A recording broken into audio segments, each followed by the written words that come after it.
New York City is facing two separate but big crises. How do you combat the effects of rising sea levels on the city, and how to manage the increased demand for housing as the population continues to grow?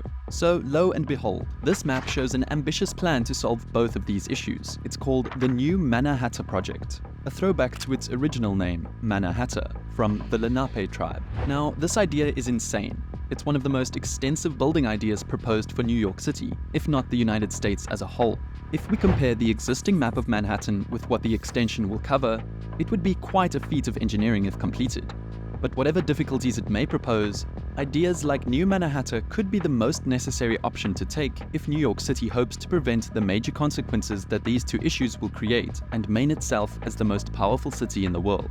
For quite some time now, the city's politicians, urban planners, and local officials have been working on several proposed ideas to solve these problems. These issues have been building up over several years, and many New Yorkers would agree the time has now come to create a permanent solution that works for everyone, even if the ways to go about it have caused difficulties for those already living in the city, and been met with protests over the environmental damage to green spaces.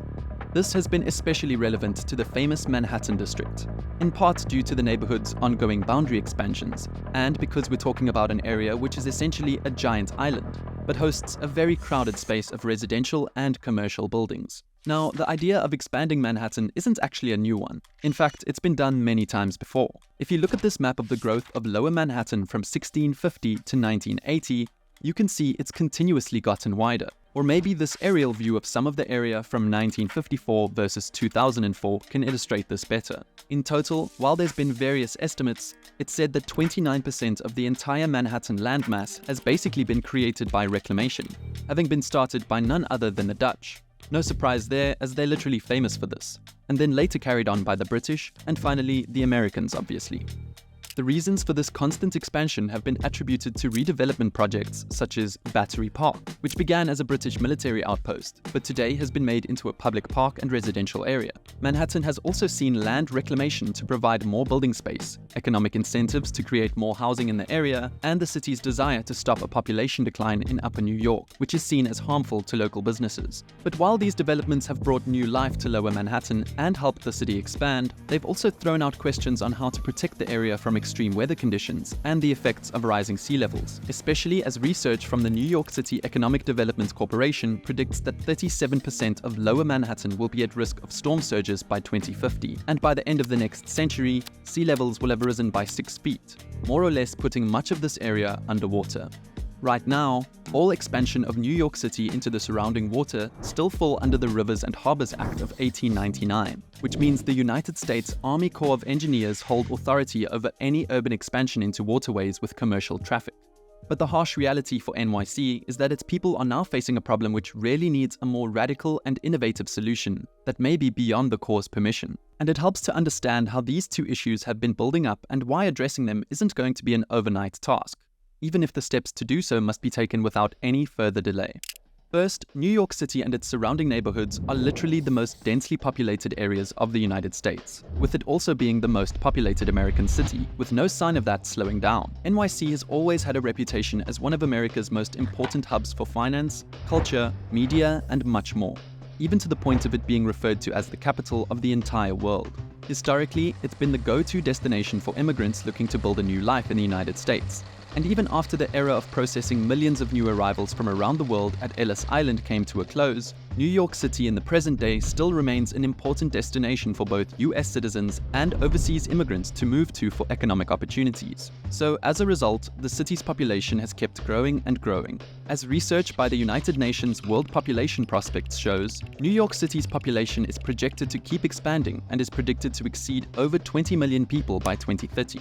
But thanks to the unique geography of the city, there's not really any direction the downtown parts of areas like Manhattan can sprawl outwards to accommodate this ongoing influx of people, unless it's out over the water. The housing market has greatly risen across the United States since the pandemic, and in 2022, the median house to median rent to income ratio reached 30% for the first time, with a record statistic of Americans exceeding that threshold. And this has been particularly felt by many people in New York City, where high property prices and rents have already pushed residents out of the city's big metropolitan areas in search of more affordable places to live. But when it comes to population growth, the situation hasn't been helped by the fact that New York City has been constructing new homes at a far slower rate compared to other US cities like Chicago and Los Angeles, with much of the blame being given to zoning restrictions, mounds of red tape being placed on building new houses in areas where job opportunities have increased. For example, New York City's job rate increased by 22% in 2020. And while this may look good for boosting the local economy and providing employment, the city's housing stock has only increased by a mere 4% in the last 13 years.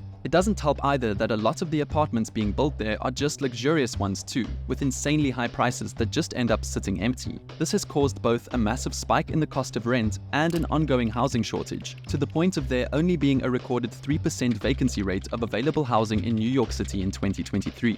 But to make matters worse, New York City has not only been slow at constructing new places to live, but the city is also in fact losing apartments at a time when the price of housing has risen.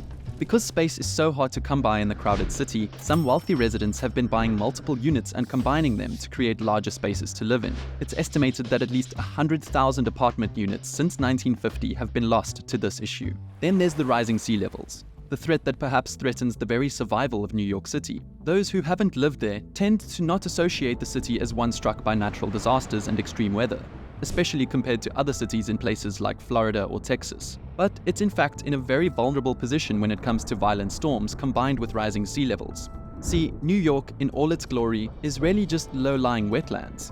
Over the course of this past century in particular, New York's once magnificent stock of wetlands started to be rapidly built over with roads, parks, landfills, and buildings. For example, in New York Harbor as a whole, more than 17,000 acres of wetland estimated to exist in the mid-1800s had vanished during the golden age of American capitalism to make way for this infrastructure and the expansion of Kennedy Airport. And the result is that all these things have started to bear down on the marshy grounds. The areas in New York that are flooding are really just places that used to be wetlands or streams or ponds in the past, and had the city built on top of it. So this is sort of expected. These problems are not only dangerous for the well-being of the citizens of New York City, they have the power to completely cripple important infrastructure, cutting New Yorkers off as roadways and subways are damaged and left without electricity. When Hurricane Sandy hit the United States in October 2012, it pushed a 13-foot storm surge into New York City's harbor, which went on to wreak absolute chaos across the city. The storm killed at least 43 people within New York downtown and caused significant damage across major New York areas like Brooklyn and Queens, even wiping out entire communities on Staten Island.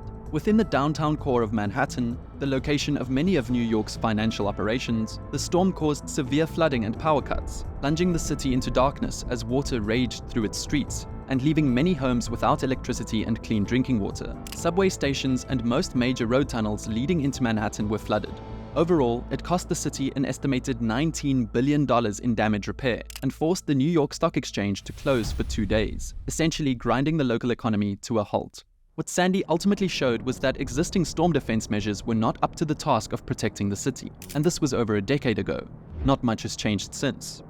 Hurricane Sandy wasn't just an isolated case. In August 2021, Tropical Storm Henry and Hurricane Ida also caused heavy rainfall in New York City and sparked fears that an inevitable repeat of a rough hurricane like Sandy could happen, except even more intense. In fact, environmental and natural disaster experts have been closely monitoring what effects future severe weather will have on New York City, and some of their findings have been quite chilling, exposing the design flaws in ways parts of the city have been built and why urgent solutions will be needed to fix this. For example, when Hurricane Sandy swept through NYC, the storm surge funneled from the harbor into these historical low-lying areas I was talking about. But the natural tidal channels and mudflats that would have absorbed the rising water have been long gone, filled in by concrete buildings and streets. With no natural outlet for the water to go, science has shown that it will simply fill up the streets and continue to cause damage to the point of these areas becoming hazardous for people to live and work in. If we also take into account Manhattan's low shoreline, it not only sits on the water, but in many places there is practically no room between the water's edge and nearby buildings. Experts have predicted that by the 2040s, the rising tides and sea levels combined with violent storms will start to flood streets, buildings, entire homes, and subway stations, unless weather protection measures are put in place. By the end of the century, the high tides and floods will be so severe that the water will be able to swamp 3 blocks inland all the way to Pearl Street, home to many of the main commercial and financial areas of New York.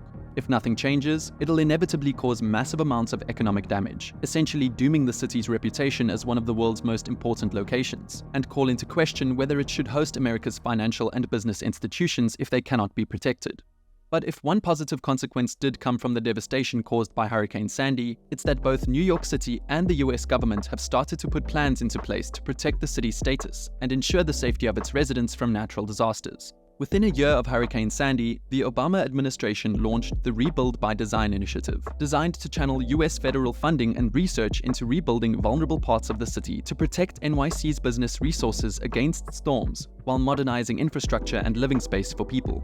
In 2019, New York City's local government also channeled around $900 million into design and research projects to protect Manhattan under what was dubbed the Lower Manhattan Climate Resilience Study. The study aimed to perform a giant risk assessment, highlight the most vulnerable points of the city, and propose what measures could be done to protect them. While it found that the areas around the Battery and Brooklyn Bridge would be a challenge to protect and in need of further study, the project did identify solutions on how to protect over 70% of Manhattan's shoreline, with a number of proposals and 4 key project ideas being put forward. One such proposal, the Battery Park City Coastal Resilience Project, aims to make drainage improvements around Battery Park to prevent the buildup of floodwater. A second proposal is the Battery Coastal Resilience, which seeks to raise the level of the shoreline while preserving the historic character of the park area. The third is aimed at protecting the area around Brooklyn Bridge and is known as the Brooklyn Bridge Montgomery Coastal Resilience. It combines permanent flood walls and floodgates that are hidden during normal weather conditions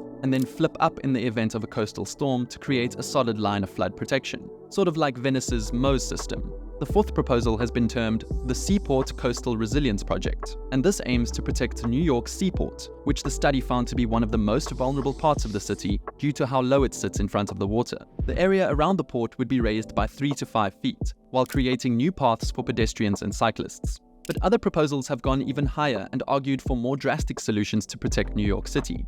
One was thought up by the Department of Housing and Urban Development, which they called the Big U. The scheme proposed to essentially wrap Manhattan with what are known as berms, raised masses of land and artificial shorelines. These berms would be covered in salt-tolerant green spaces to both protect Manhattan from rising and stormy waters levels and also provide the public with more recreational spaces. The project idea wouldn't just cover Manhattan, but also build a breakwater barrier near Staten Island to guard it against future flooding. However, trying to implement the Big U idea hasn't been without controversy among New Yorkers, and the project has not turned out entirely as planned. Members of the city's local government determined the Big U project would be disruptive to a nearby stretch of highway and potentially damage an underground electricity line that runs close to where the project is being developed, unless changes to the design were made. Instead, New York's then mayor, Bill de Blasio, then opted for an alternative plan and decided to elevate the whole park by 8 feet to act as a sea defense. But public communication around the project ended up being poor, and soon locals began complaining about the noise and disruption the project was causing as the diggers and cranes moved in to tear up the existing park. Not to mention that removing trees and green spaces by ripping up half the park in order to raise it was not a popular move at all, and soon many residents in the area were calling for it to be halted altogether. Yet, despite these PR issues, the aim is for this project to be completed by 2026. But the issue with the Big U is that it's more a temporary issue. I mean, it could work, but it's only designed to protect the city against rising sea levels projected to occur before 2050, which could render them obsolete after only a few decades. Now, of course, none of these actually fix the insane housing shortage problem in Manhattan, and frankly, that could maybe be fixed through better use of existing land and a complete overhaul of rail transportation, making it easier, faster, and more comfortable to get to Manhattan from the outer boroughs and, importantly, northern New Jersey, which means more ways to cross the Hudson than 2 little tunnels that funnel into Penn Station would be absolutely golden. There's so much underused and super close land just beyond Hudson County, giving better transportation options so people can live farther away with lower rent and reasonable commute times would cut down this crisis. But of course, this never seems to be an option. So that finally brings me to the other large scheme proposed, which brings me back to the new Mannahatta project. Now, the feasibility of this, and quite frankly the realistic chances this insane plan actually goes through, is quite low for a number of reasons. But it doesn't hurt to look at. First proposed by economist Jason Barr in a 2022 article for the New York Times, the idea takes elements from similar projects already undertaken in Hong Kong and the Netherlands, who faced the same issues, in which land was reclaimed to provide more living space and fight against rising sea levels. The new Mannahatta project would first and foremost protect Manhattan's financial district, creating a high elevation barrier with a ring of wetlands surrounding Manhattan, which would act as a natural barrier against strong storm surges and prevent water from sweeping inland. And unlike the other proposals, New Mannahatta aims to not only provide an answer to rising sea levels, but also adds value to the city as a whole. If successfully completed, it would increase Manhattan's island space by 1,760 acres through adding artificial wetlands south into the New York Harbor and absorbing Governor's Island into the new landmass. The new land would start on the east side close to the Manhattan Bridge, and then it would extend south close to Red Hook, and then run north up the Hudson River, past Battery Park. While it's claimed that this new land would create 187,000 new housing units for 250,000 New Yorkers of all income groups, there's probably a high chance that most of it will just be luxury apartments. But maybe I'm being pessimistic. I mean, the housing would be based on the current Upper West Side neighborhood, which is known for its high housing density. In addition, the new Mannahatta proposal would also expand NYC's subway network by adding extensions and new stations to the existing Transit Subway Lines 1, which runs from the Financial District, and Subway Line G from Brooklyn to connect it to the rest of the city. Supporters of the project have argued that even if it's expensive to complete, it would in fact increase tax revenue for the city and would be able to pay for itself. Remember that currently, 1 acre of land in Manhattan has a value of around $85,000. Which would make the land value of New Mannahatta worth about $150 million. According to Barr, around $1.4 billion in real estate tax revenue would be created through the project. It is certainly an ambitious plan which could solve some of the issues facing the city, but like the other project ideas, it would not be without potential drawbacks and criticisms. Like the problem facing existing building projects, any extension of Manhattan would have to consider the fact it will disrupt and be built around existing infrastructure developments, as well as running into government red tape and restrictions.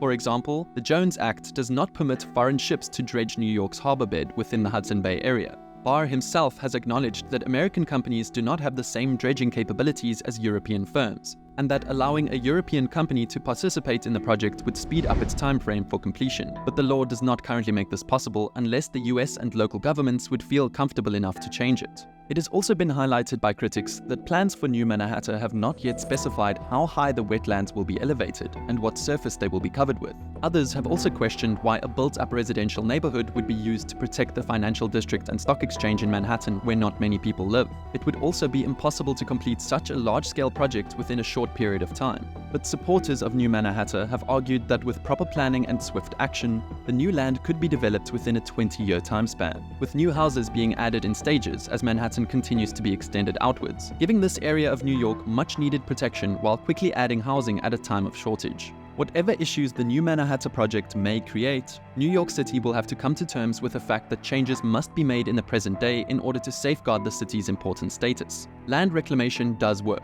We've seen it before. But will the City of Dreams do it again, and this dramatically? Thank you for watching.